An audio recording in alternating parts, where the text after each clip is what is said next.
நாட்டில் எதிர்க்கட்சியினருக்கு என்ன நடந்தது? எதிர்க்கட்சிகளின் செயற்பாடு தொடர்பில் வர்த்தகர் டட்லி சிறிசேன கொழும்பில் நேற்று நடைபெற்ற ஊடக சந்திப்பில் இவ்வாறு கருத்து வெளியிட்டார்.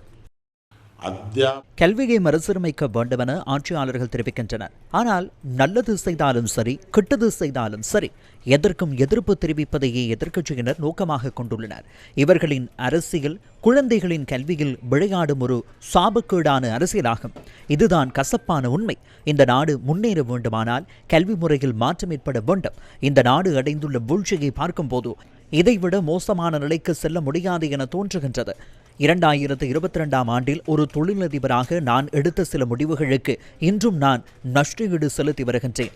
நாட்டை ஆட்சி செய்த ஆட்சியாளர்களின் பலவீனமான நிர்வாகமே இதற்கு காரணமாகும்.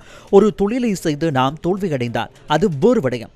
ஆனால் திட்டமிட்டு தங்களின் பொறுப்பை நிறைவேற்றாத ஆட்சியாளர்களினால் இன்று எமது நாடும் குழந்தைகளும் படும் துயரத்தை பார்க்கும் போது அவர்கள் மீது எனக்கு கோபம் ஏற்படுகிறது.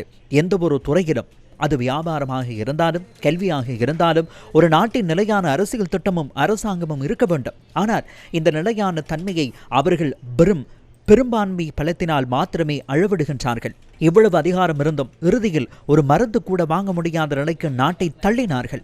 பேசும்போது கடுமையான சொற்களை பயன்படுத்த வேண்டாம் என்று எனது சகோதரர் கூறினார். ஆனால் இதைவிட மௌனமாக எப்படி கூற முடியும்?